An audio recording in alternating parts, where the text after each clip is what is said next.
That's a lot of money if you do that for 6 months straight. Yeah, that's what I mean. That's why I'm like... And these people out there striking, no. Oh, yeah, that's been tough, man. God but damn. They've come to a decision now. Yeah, they have. Then they're going to which I'm happy about because, to be honest, like, they're completely right. How has the striking impacted your work?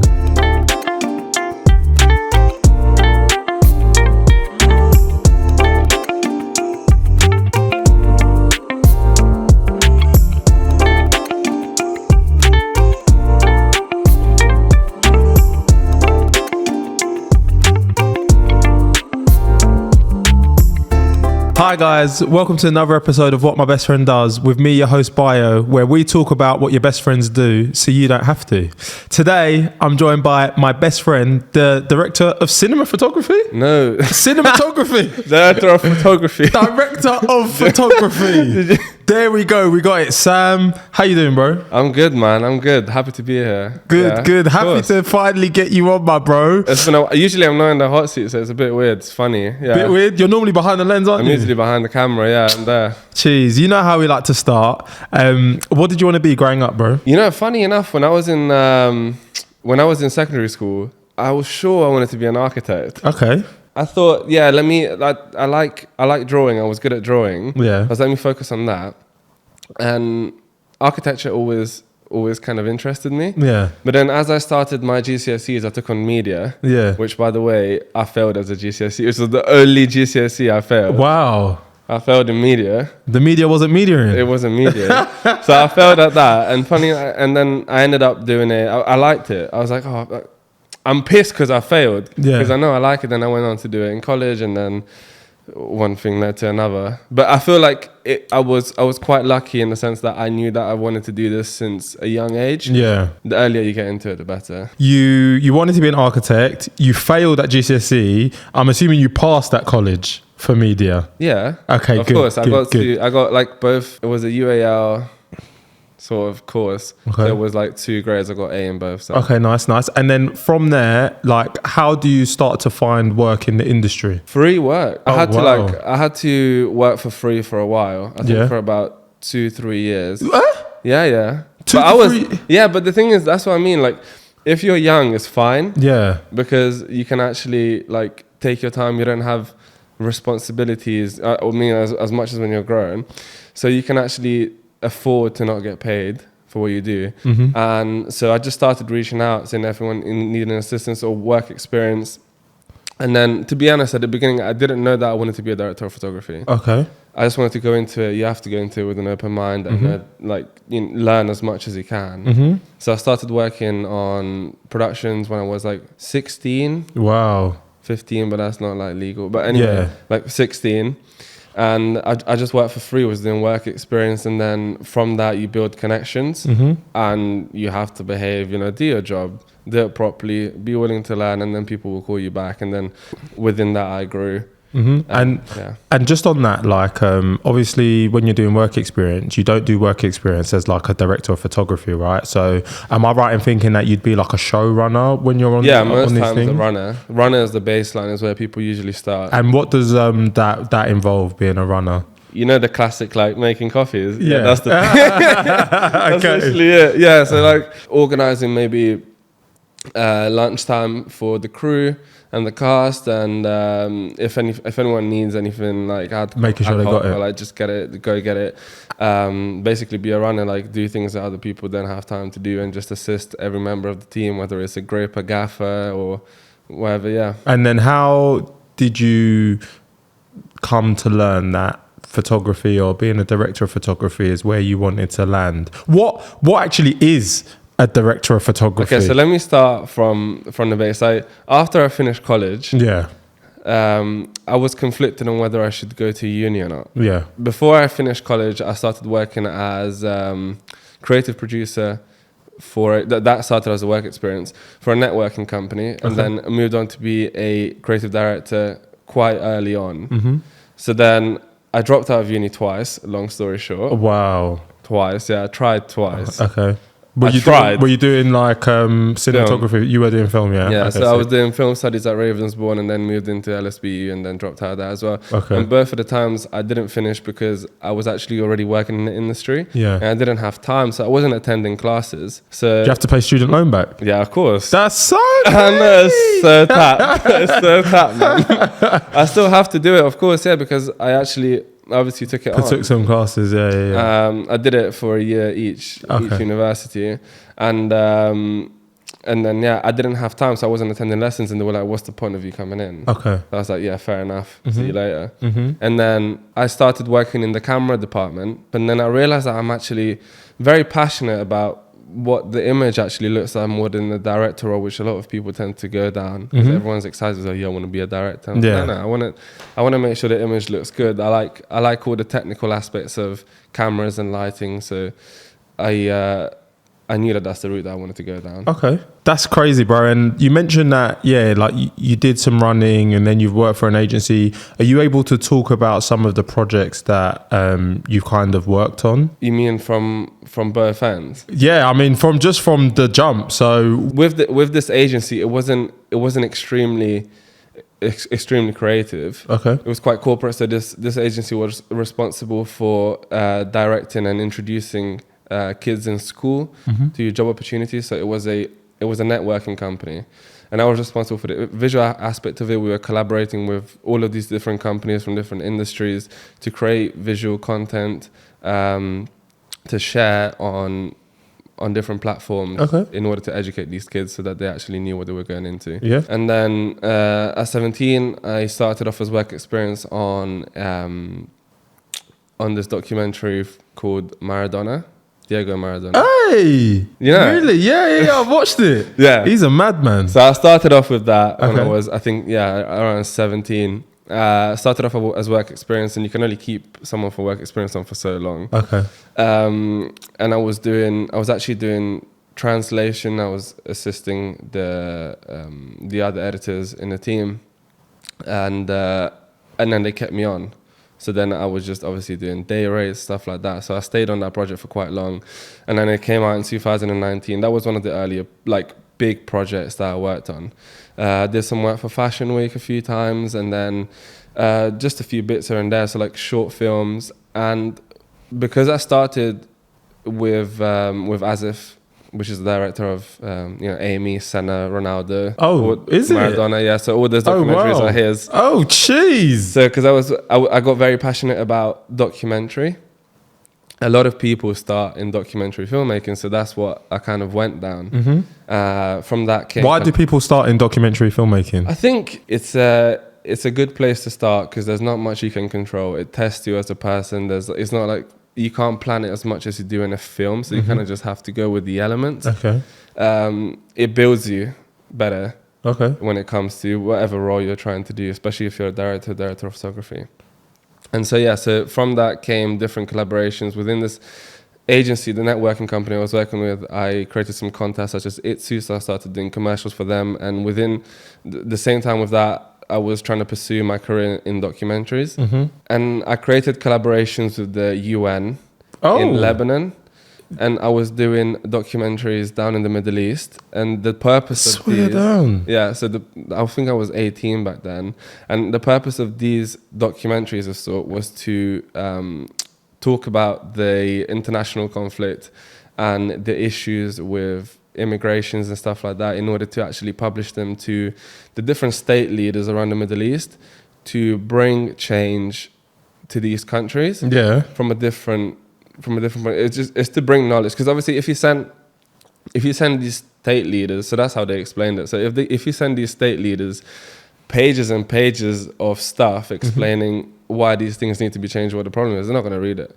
But you need to show them. If you show them, they'll get it. So that was the plan. So they were like, "Oh, we need a documentary filmmaker," and I was like, "Yeah, go on." Okay. So then a nice relationship came from that. Yeah. And then I was trying to go to Libya. That's a different story. I couldn't for reasons which I can't disclose. Yeah. Mate, you sounded like a secret agent. No. Yeah, it was difficult. It was weird. Double O photographer. It was so weird. It's such a weird position to be in. And then I was like, you know what? Leave it. Yeah. That's fine. So then, I gradually got back into film.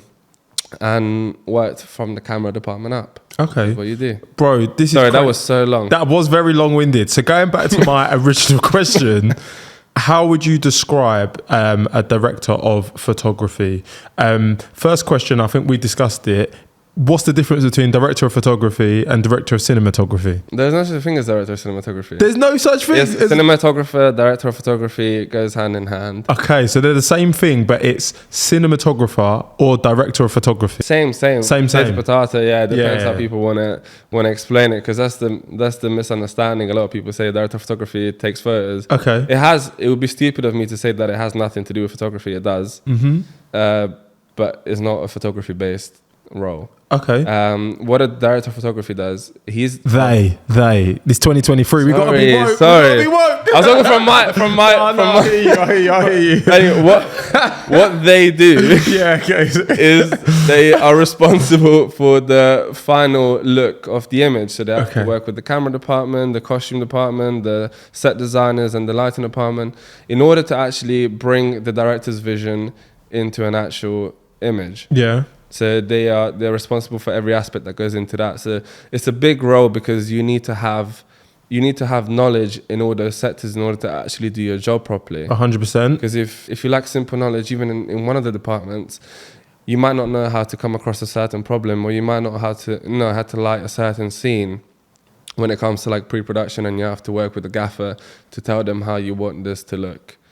So that's basically what director of photography does. And then based on what you've just said, how do you work collaboratively with the director and other members of the film crew to ensure the visual storytelling aligns with the overall creative vision? Your communication skills have to be A1. Top notch, yeah. So you work all the way from pre-production to post-production. In pre-production, there's a lot of discussions with the director on what they want. You have a read through the script, you understand what kind of mood, what kind of genre, what kind of look they go into this film. You discuss with them what you need to actually achieve that. Once you've spoken with the director, created a storyboard, like put down the visual aspect of the film on paper.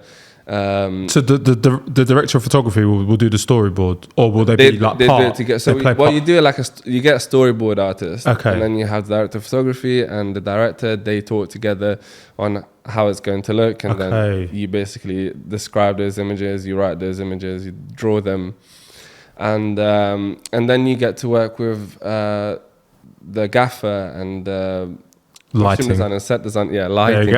Sorry, industry terms. I'm learning. So you work with them. You work with the grips. Grips are people who deal with dollies. I know them things. Things like that. And you work with them to trying to explain or to talk through how to achieve this certain look. Okay. So what kind of lenses are you going to use? What kind of lights are you going to use? How many of them? That also comes with a recce. Okay. Recce is going to view a location, so you know what you're working with. Reconnaissance. Yeah. Jeez, there we go. Come on. Modern warfare. Sorry. That's where it comes from. Yeah, okay, cool. Yeah, I never actually. Right. That's how I learned it. I learned it. That's how you link. That's how you know. When I'm doing up mission on terminal. That's how you have to do it. But so on a recce you go. You check the location. Say it's a warehouse, a church, or whatnot. A lot of times, especially in a place like the UK where the weather changes like every 2 seconds. Mm-hmm. You don't know what you're going to find. Like, we have applications which actually tell us where the sun's going to be and what the weather's going to be like, but you can never be certain. So a lot of times, DOPs choose to... OP? DOPs. DOP. Oh, okay. Sorry. DP, cinematographers. Sorry. Go. Sorry. They look at a lot of them choose to use the natural light to their advantage. If it's a source they can control. If they can't control it, they want to replicate it, right? Mm-hmm. So they black it out, or they completely they use different materials to make sure that wherever the light's coming from is blocked, and then recreate that light with different lighting techniques. I've got such a massive question here. So the fact that you've talked about how they either use natural light or artificial light or darkness. One thing I've always wondered, scenes where there's rain. Yeah, there's Is it actual, real or is it artificial? It And, did they plan for there to be rain or is it? It depends on the budget. Okay, depends on the budget. Yeah. So you can get artificial rain. You can, yeah. Oh, okay. So there's like it's sprinklers. Okay. Oh, So is that what it is? Yeah. Mad thing. Yeah, so Magic trick. It's basically sprinklers. So like people will rig them up. So people in that department will rig them up above the scene, under wherever it's easy to to put it, and then they sprinkle rain onto the scene. That makes so much sense. Sprinklers, because sometimes though you see these scenes they're outside and they run to each other in the rain and It's sprinklers. It's just sprinklers. Yeah. Wow. Oh I my think God. when you actually delve into when you look at it from a perspective of someone that's not in the field and you watch a movie like, oh, nice. Being in the industry ruins it for you. I can imagine. Because you look at all the scenes and you're like, yeah, that's how they did it. Yeah. Or that's fake. Yeah, or the simple trick of frying bacon sounds like rain. So you record frying bacon because it sounds like that. No, I didn't know that. What the And hell? you recreate that Frying sound. bacon sounds like rain. I'm gonna go try that. Yeah, try it. Listen out. Do you know what's so funny is that I always think about actors, and to be an actor is very hard because when they're doing the scene, there's none of the background music and stuff that gives it the oomph. Do you know what I mean? Sometimes it's awkward, I must think when you're actually doing the scene, it must be hella awkward because there's bare people watching you. Yeah. You ain't got the music. You ain't got this. You ain't got that. So I was like, yeah, maybe I can't do that. Because it's weird because obviously you're in especially if you're working on films like Avengers, right? Where there's bare special effects. Where there's practically none of the scene is real. Maybe water or part of a building, and then you recreate that with a blue or green screen at the back, and you've got cables. You're launching yourself. It's funny. It's weird. It's awkward. Yeah. Because then if you mess up a scene, you can't keep it serious, and also you have to obviously visualize what's going to be in front of you. That's crazy. Yeah. That's so mad. All right. That has all made sense. Talk me through a typical day on set or a typical week.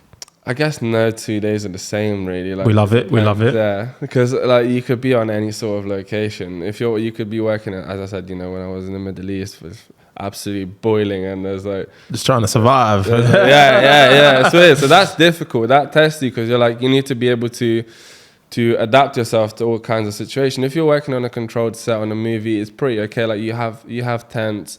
You go onto set, you get your coffee. You usually get there really early. Mm-hmm. A misconception is that you go on set and start shooting there. So it takes ages to set up a scene. It probably takes 10 minutes to record something and 2 hours to prep for that. Yeah, I've heard that. So you go on there, you make sure everything's ready for that day. You run through maybe the script, the location, what's gonna be achieved that day. You have a call sheet, which is usually filled in the day before. They send it to you with timestamps of what's gonna happen and realistic expectations of how long something should take. It always goes over. Yeah. There's always something. There's always problems on set, and you need to know how to come up and deal with that. You get there, you go on a tent, say hi to everyone, talk to the director. The DOP and the director are usually looking at a monitor to see that the image is coming out well and that the camera operators are actually doing, executing. Different directors of photography have different approaches. A lot of them like to be hands-on, depending on the complexity of a scene. Obviously, Roger Deakins is this famous director of photography. He's very hands-on with the camera because he describes it as, if it's very spontaneous, a lot of things change during the day. You're never gonna stick to a script full on because you might see something that you like. So he likes to be able to control the camera because it's harder to actually tell someone or be just turn it this way quickly whilst they're in a scene, turn it that way. And he likes to do it himself. So a lot of DOPs have different approaches. They're usually looking at, I feel very strongly about lenses. They have huge impacts on how a scene looks. So it's funny that you mentioned lenses there and having a huge impact. Can you kind of tell me more about your approach to choosing camera equipment and lenses for a project, taking into account the story, the genre, and the desired visual style? God, that's a big question. I know. Jack DPT mixed with me. How do you come what do you prompt in the chat GPT to that? I can't be giving away my secrets. That's a massive conversation, you know. Oh, is it? Yeah, because obviously you can't, like, the lens has a lot to do with what you're trying to achieve. So for example, we're shooting this podcast with a lens that's all the way over there. It's quite zoomed in. It's not very personal. It's a single lens. You're quite far.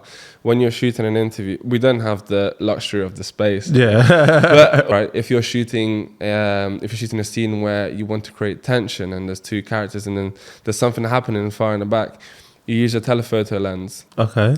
Because it makes the subjects or what's happening in the background look much closer to what's in the foreground. I'm kind of getting it. So yeah. it makes it so that creates tension. Let's say there's like, you know, there's two men standing and there's like a plane, but in real life is far back. Yeah. With a telephoto lens, it looks really close. That creates tension. Yeah, I get you. Same as that, you know. So like when they're at airports, maybe, and there's like a plane behind them, like, you know, a Top Gun scene or something. Yeah, exactly. You know, them nostalgics. You know, someone saying bye to someone, and there's like a plane, and they want to make it look very close. Yeah, I'm with you. Use a telephoto lens. Okay. Same with wide lens. You can make a subject look small in a certain scene or location if you want to convey the fact that they're lonely.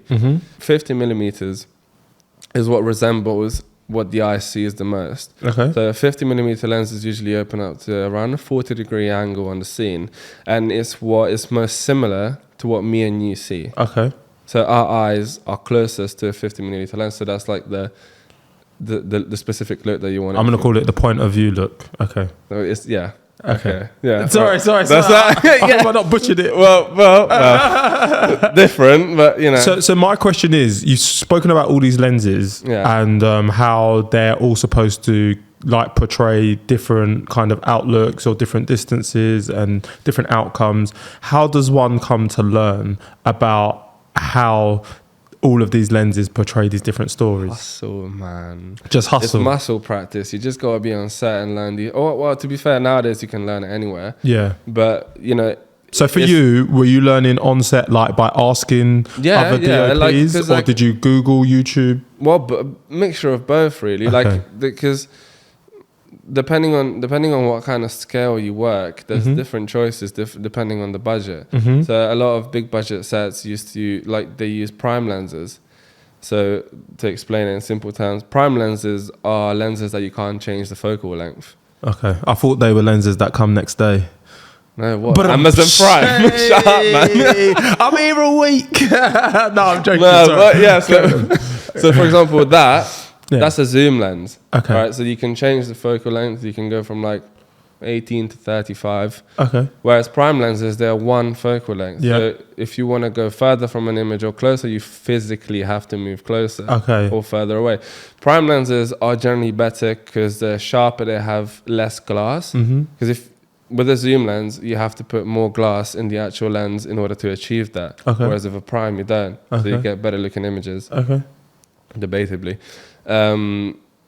What was the question? How do you learn? Depending on the set you're in, just be inquisitive on what lenses they're using, why they're using it, what kind of look they're trying to achieve, and how does that link to the scene that they're shooting. Then, you know, like if you are interested, get a camera, rent some lenses out. You can rent lenses out for cheap and test them out. That's what I did. You can rent lenses out for cheap? Well, yeah, so like there's... Because I'm just thinking, if you drop it, because I'm clumsy. Like, there's prime lenses nowadays that are very affordable.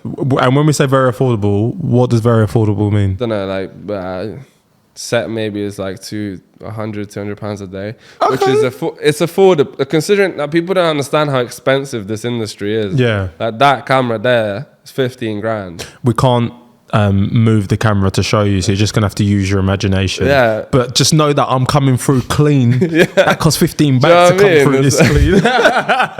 It's expensive, man. All these lights and stuff, even these microphones, everything's expensive. Yeah. But you can rent things out for cheap, try them, get your camera, go out and test with your friends and stuff. That's what I did at the start. I just called a couple of mates and I was like, do you want to go shoot something? I got these lenses. And they were like, yeah, sure. And then you learn how to work with them. With bigger cameras, you obviously need a crew because there's different components to it. You have someone that like You have someone that handles the camera, and you have the first AC that usually like pulls focus. Yeah. There's different kinds of. I get that. My follow-up question to that. So Sorry, I talked bad. No. I'm loving it. I don't want to like discredit what you're doing. Has like the development of the camera quality on mobile phone changed like the need for these high aspect cameras and these prime lenses, or no? Like, how good is it to film? Because you're seeing people like TikTok and all that. It all looks pretty crystal clear. I'm not even gonna shit on it. It's good. It's good. Yeah. Okay. Because like it depends on one's needs. Like you're obviously not gonna shoot a big budget film on a phone. Maybe we could. No, I'm joking. You know what though? Like for example, Netflix. Yeah. Netflix has a list of approved cameras. Okay. They're obviously Netflix approved cameras. These all are, and they have like certain standards at which you can shoot at in order to actually publish a film on Netflix. So there are restrictions. You can't obviously shoot on a phone and then put it up on Netflix because they won't accept it. Okay. Because they want a certain standard of look.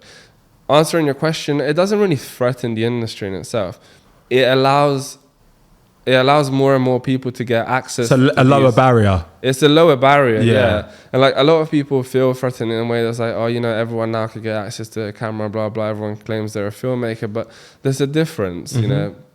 Like it's great that you have these amazing cameras. It's great for me as well because like if I'm shooting quick content around, if I'm shooting quick videos and I want like, or maybe I'm going on set, I can actually get a closer look to what it's going to be like because there's so many applications and the camera quality is good. I can visualize what a certain lens may look like. Yeah. So it's a step up in technology. I'm never going to shit on like technological advancements. Obviously, there are still people in the industry that prefer to shoot with film cameras. Yeah. So Chris Nolan recently shot with the IMAX, right? He shot my guy Oppenheimer, right? Yeah.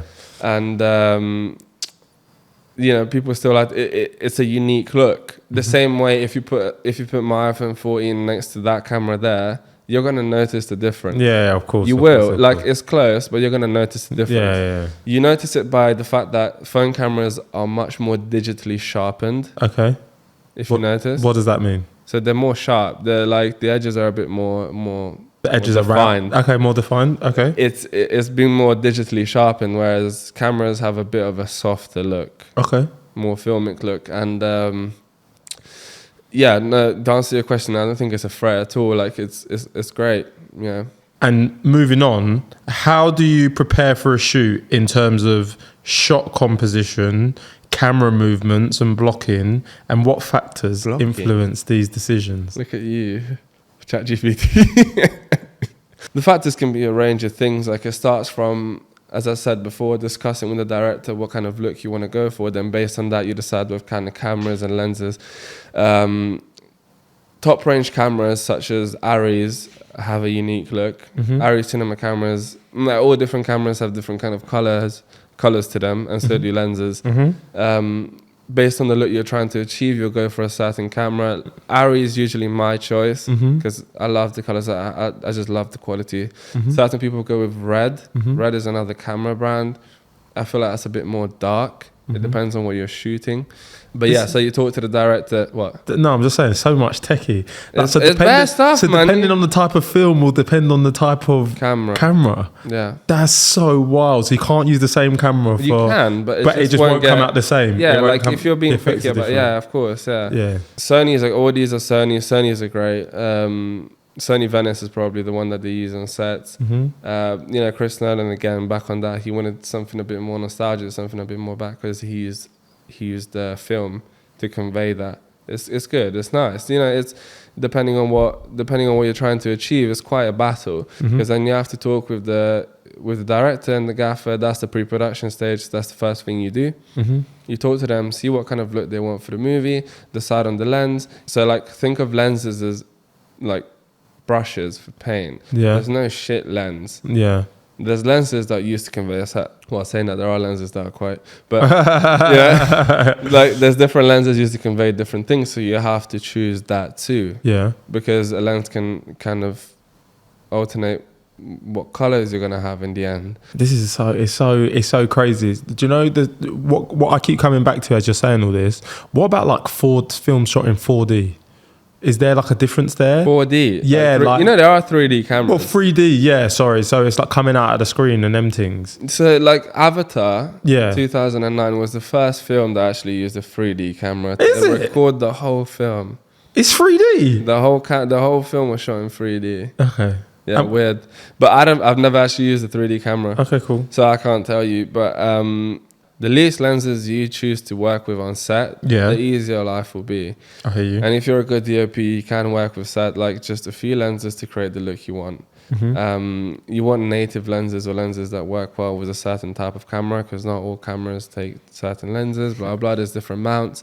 So you have to work within that. And then in terms of the final look, director of photography works in the color and post-production department too. So you're all through to that. And you work with the colorist and the editor to actually decide what look is supposed to be maintained and make sure that the structure of the story is actually kept the same. What is a colorist? So when you shoot in a log profile, you shoot flat, which means that you're not going to see many colors as soon as you shoot, but it retains more information in order for you to pull those colors out and then manually change them in post-production. Yeah. So it looks flat. It's very grayish when you shoot. Like you notice when you shoot the podcast, and then the colorist is in charge of pulling those colors out. You have more freedom when it comes on choosing the mood that you get, because you can really stretch colors as far as you can, blacks, whites, darks, and light colors, in order to actually replicate the scene or make someone feel something.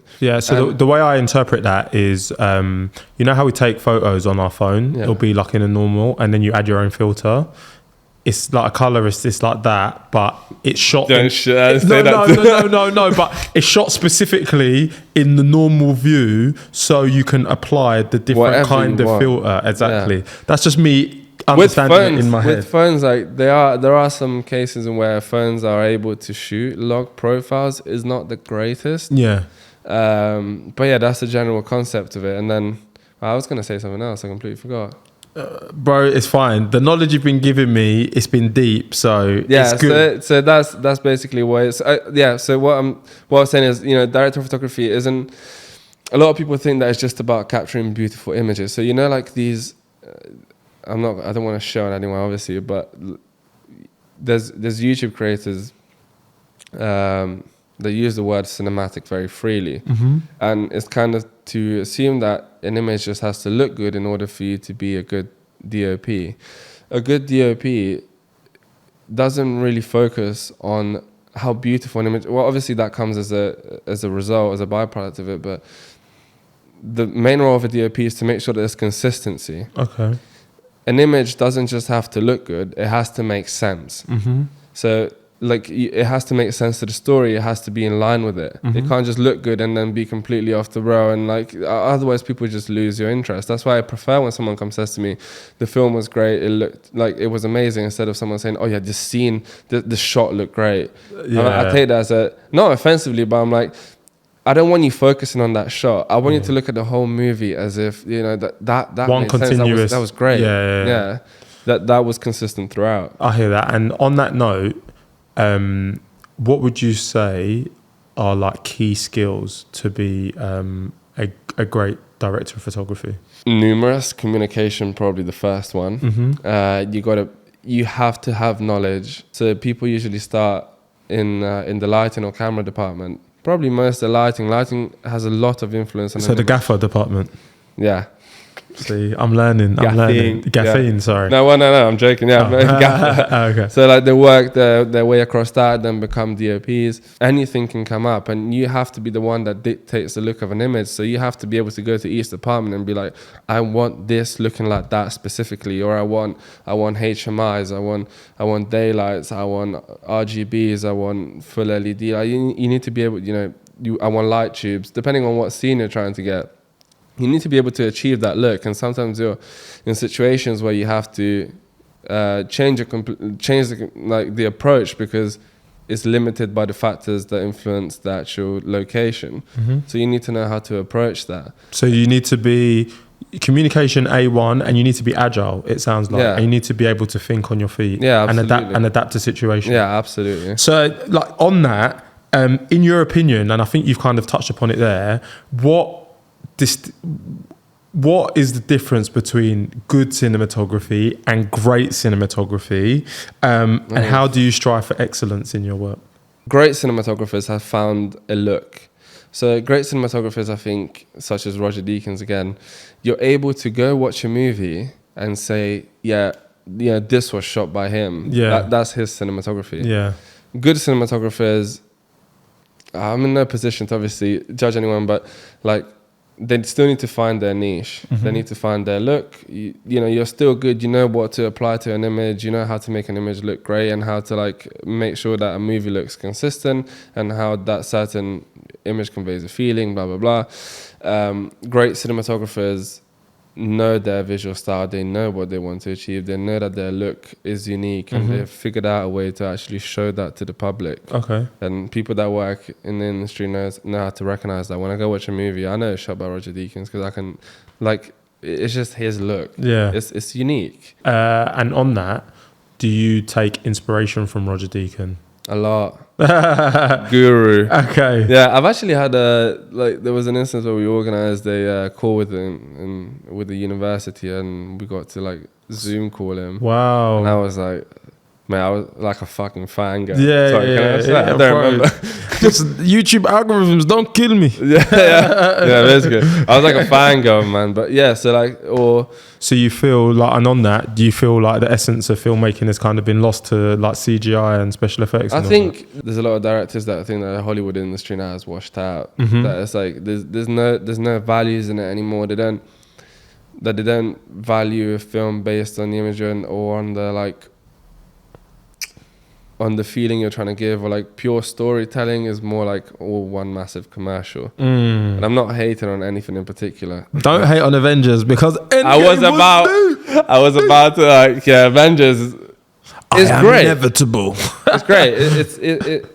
It's for a certain audience. Yeah. That's what I always think. Yeah. Like. I think, but that certain audience has like made it the highest grossing film of all time. Yeah, but that's what I mean. Like, it applies to a larger range. Whereas like the films I like, for example, you might not like because they're very artsy. Yeah. Or like my girlfriend describes them as boring. Okay, I see why. Yeah. They're made for a particular kind of audience. I think Hollywood now is aiming more at the general public. Right? Okay. I like films like that. Have you seen The Green Book? No, who's in it? I've not seen The Green Book. No, watch it. Okay. I think that's essence of storytelling. Okay. But like, that's why Korean films, I think. Is it a Korean film? The Green Book? It's not. It's not. It's Hollywood, I think. Wait, is that the one with the black and the white guy? Yeah, the pianist. Oh yeah. Yeah. Sorry, that's deep. That's Mahershala Ali. That's his name. Yes. Yeah. Mahershala Ali. I couldn't mouthful. Yeah, but like.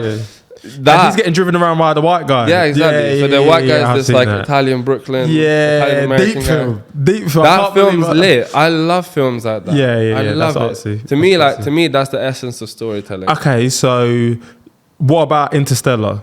Because that's my favorite film of all time. But Interstellar I think that's like sci-fi as well. Interstellar was Chris Nolan too. Yeah, so Christopher Nolan is my favorite actor. Probably he's my favorite director. Yeah, but that film was barely any CGI. Yeah. That's mad. Like, he did everything on camera. And this is why we love Chris. And do you know what I've just been reading recently?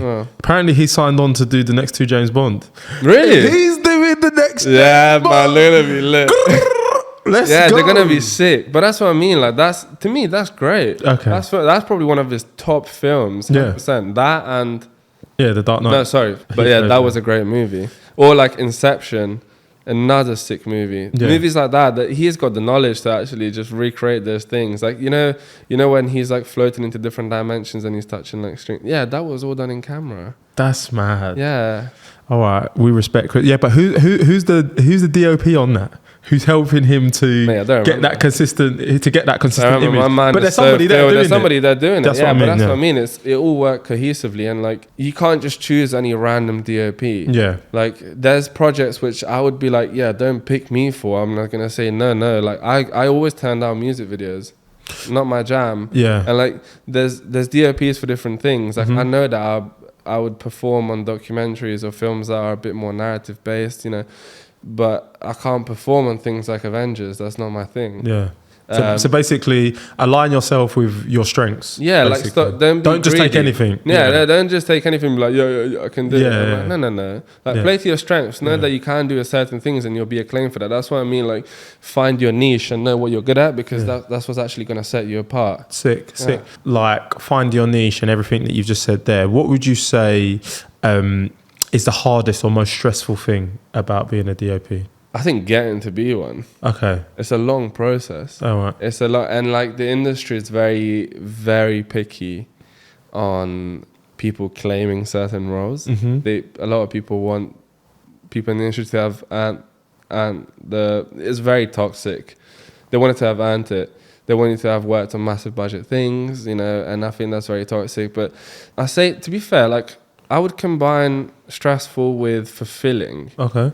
Is working with a blank canvas, because you're like, you know, there's a myriad of ways in which this film could go, and in which this film could look, and different approaches. And a DOP would, like one DOP would do it completely different to another one. Yeah. And that's what I mean. You choose your director's photography based on what you know your film wants to look like. But like, I think it's the pressure of knowing that a scene won't look exactly the same way as you've planned it. So like being able to like go on the spot and make changes and do things like that, and be able to weigh in on an image, and always have to be like have 20/20 vision in order to actually see that everything is working out the way you want it to be, and that at the end of the project, like everything is going to look great. Like especially for starting DOPs, it's quite a responsibility, because then that's the stressful part. At the end, you're like, oh wow, yeah, this looks sick. But during the project, you're like, wow, I hope this is looking like consistent. You don't know obviously until the end. But that's also why you have like DITs on set, which they are in the workstation to make sure that every single piece of data is transferred correctly, and they usually have an editing station too, so they can adjust the colors and double check the images and make sure they all look good, just in case they have to like do another take on set if it didn't work well. But yeah, that's the stress of it. I think every aspect of working on set is quite stressful, but it's also very fulfilling, because it's a lot of work, it's a lot of long hours, to then obviously have that film being screened in a cinema. So a lot of people say, a lot of people ask me, is that worth the stress? And I'm like, that's exactly what I tell to people that tell me that they want to start working in the film industry. You have to make that decision. Yeah, but you have to know you fucking want it before you go into it. You have to know that you love this to your core, because if you don't, you're going to have a hard time. Yeah. Because you have to know you love the entire process to actually make it through to the end. All right, so we've talked about stress. Yeah. If we had to talk about the most rewarding part of being a director of photography, what would you say it is? Having the input to actually choose what a scene is going to look like, or what a whole film is going to look like. Okay. Is having your vision come to display. I think that is the most fulfilling things. I want to go back to what you said before. So you mentioned you got to really want it. Would you say that in the role of DOP, there's a good work-life balance? What are the hours like? Okay. The hours are mad. Just crazy. Yeah. Okay. You're always there. Like you can have night shoots. You can have. That's like one thing that at the start it didn't deter me from it, but I was like, wow, this is mad. Especially now, because you know, I've got a girlfriend. Like I love her. I don't want to leave her for 6 months to go on set. Yeah. I think that's the hardest bit. That's like long hours, and like. I think it's coming to terms with that decision. It's like you have to find a balance, or you can do it later on. That's why like I'm stepping back into it. Is being able to like leave for months on end. It's a lot of it's a patience game. Yeah, and you know, speaking about having 6 months on, 6 months off, in terms of like job consistency, like and job security, how would you describe that in the industry? Is it easy for you now that you're in the industry to be regularly employed in work, or does it go in ups and downs? Ups and downs, really, because like you can work on commercials which are a 2-week turnaround and pretty easy going, or you can work on sets where you're away for a while, but then you have no job for like I know people that work on sets that like work 6 months, and then the other 6 months they just live in a van on the beach. You know, they take it easy. So you could just like work hard on, make loads of money in that 6 months and then have nothing.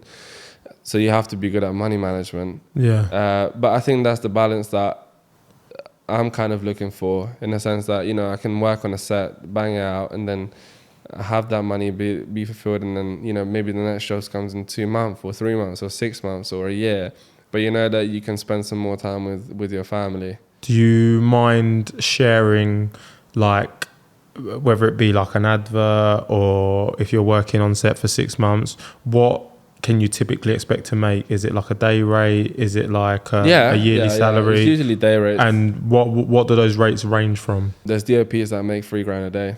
Wow. There's DOPs that make £900 a day, and there's DOPs that make less than that. Okay. Commercials, you can make quite a lot of money because it's a smaller crew, it's a shorter time, and there's more money that companies like pump into it. Mm-hmm. That's a lot of money if you do that for 6 months straight. Yeah, that's what I mean. That's why I'm like, you can just afford to work for that long and then still maintain a family, which is what I'm trying. And these people out there striking, you know. Oh yeah, that's been tough, man. God but damn. they've come to a decision now. Yeah, they have. Then they're gonna like, which I'm happy about, because to be honest, like, they're completely right. How has the striking impacted your work? Has it impacted your work at all?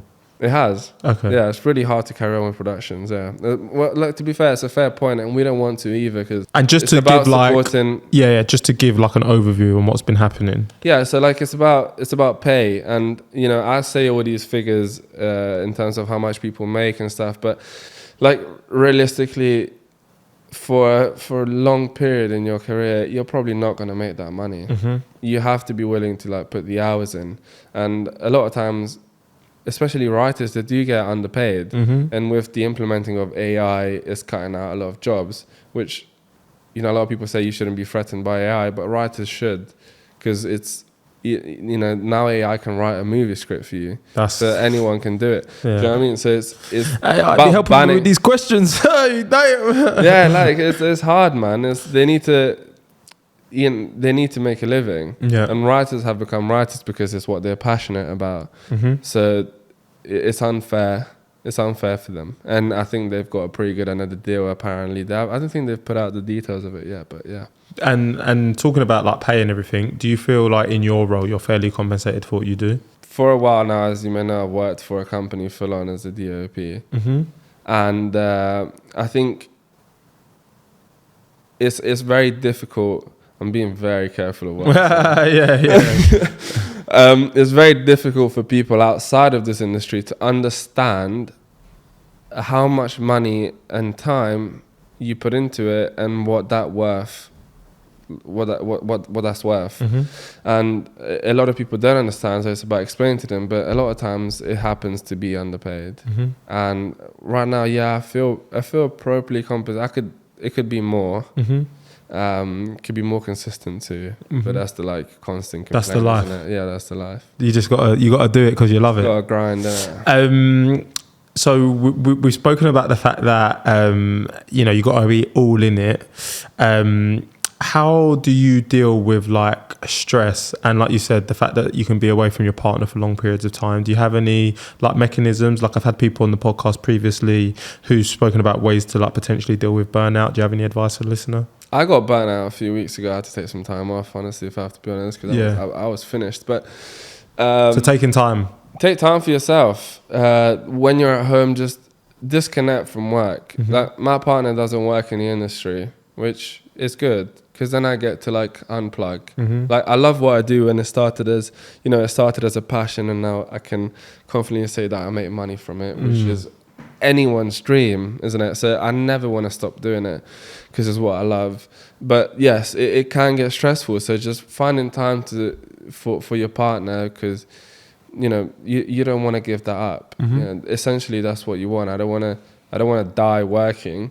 I want to live my life and have a fulfilled life and be happy with who I'm with. So I think, and also like a strong relationship helps. You know, if you have a strong relationship and somebody trust, that you can lean on. Yeah, because like I explained at the start that this is what I do, and when you have a person that's so understanding by your side, it's everything you want, you know. Yeah. So I'm extremely happy. And how do you unwind? So you've mentioned spending time with your missus. Anything you do in particular? What? Well, don't What, look like that. Look like that. No.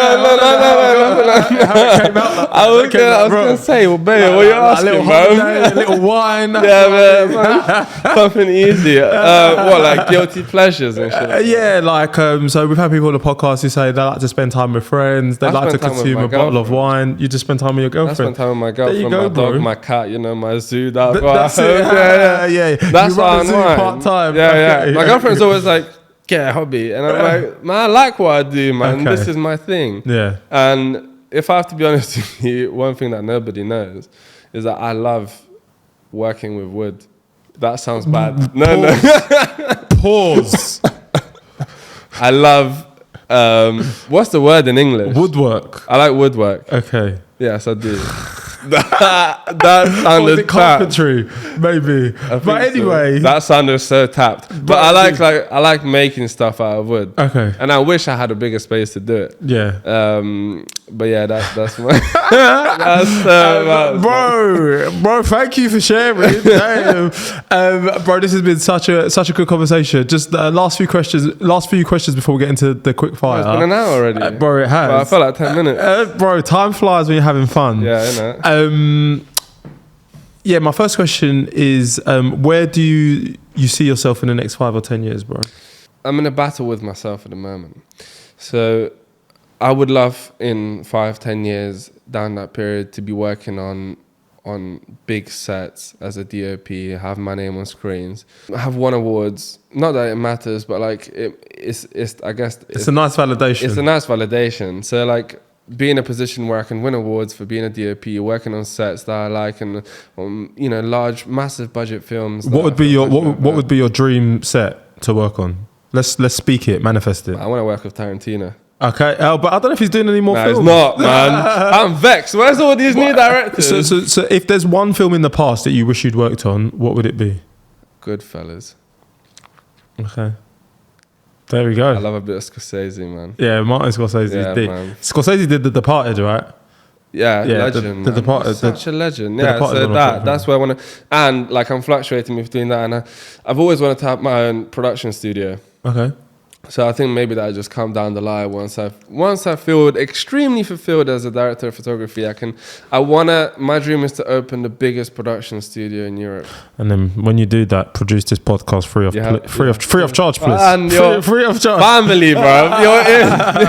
No, Sam, this has been sick. And like, for anybody who's looking to get started in the industry, what would your advice be to them? Humble up. Go get some free jobs, reach out to people, and make sure you maintain those connections nice and sweet, because you want callbacks. All right, and then final thing, like in terms of resources to help people get started, is there anything that comes to mind? Any websites? Well, there's a lot of programs offered. So I took part in a program with the BFI. There's programs offered by BAFTA. Mm-hmm. There's a lot of programs, especially in London, because London is a massive hub for filmmakers, which can teach you more about what you want to go down. There's things that are more generic to teach you about all of the sectors, and there's things that are more niche once you've actually found out what you want to do. University is another topic. It's a safe bubble, and it's not for everyone, but it's good if you want to go there and learn different things about your industry, so that you can actually narrow down on what you want to do when you get out.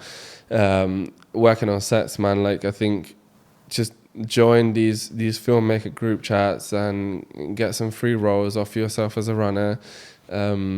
And yeah, network through the BFI. As I said, they got a massive. It's like I'm plugging them, but bro, like that's where I began. Like I started off in a BFI residential course, and BFI stands for British Film Institute, for anybody wondering. Sorry for everyone outside the UK. Yeah.